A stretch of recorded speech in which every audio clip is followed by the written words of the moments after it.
lau ardatz nagusi jarri ditugu, pixket minimalista da. Lehenengoa sustraiak. Horre inguruan urbian, otzarretan dauzkeun pagadia handi horietan dauden paguak kriston sustraia dauzkie ez, kompromiso identidad kooperatiba da, hori da bilatzen duguna. Pagoiek ebai, arbola izateko ebaita enborra ez, kriston enborra, 200 urteko paguak dira, eta zertan da enborra, negozioz kon futuro gero pixkat esplikatuko deten da.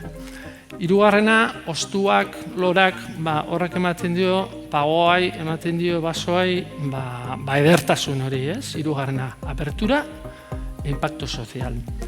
Eta laugarrena, interkooperazio nago euskeraz, ez da inola, lasabia, pixkat, arbol guztia hori, pizia ematen dion arbol guzti hori.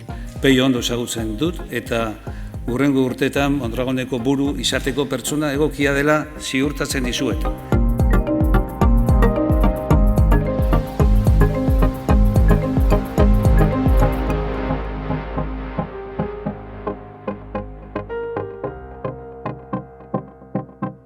Politika sozioenpresarial hau danona da. Danona da.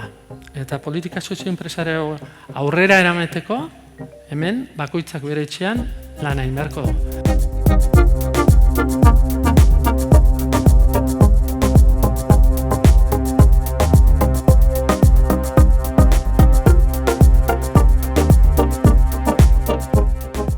Ejemplu asko dauzkegu, Mondragon Hospitality, daukegu Mondragon Health, Mondragon Unibertsitatea, oin zorrozorreko proiektuak eskola bakarrik jun behar da, edo dano batea doaz, dano batea doa, ez? Eta hori dire, diferentziazio batzuk ematen digutela besteekiko bentaja batzuk. Eta hori guk ikusten dugu, baina kanpokoak ere esaten digute.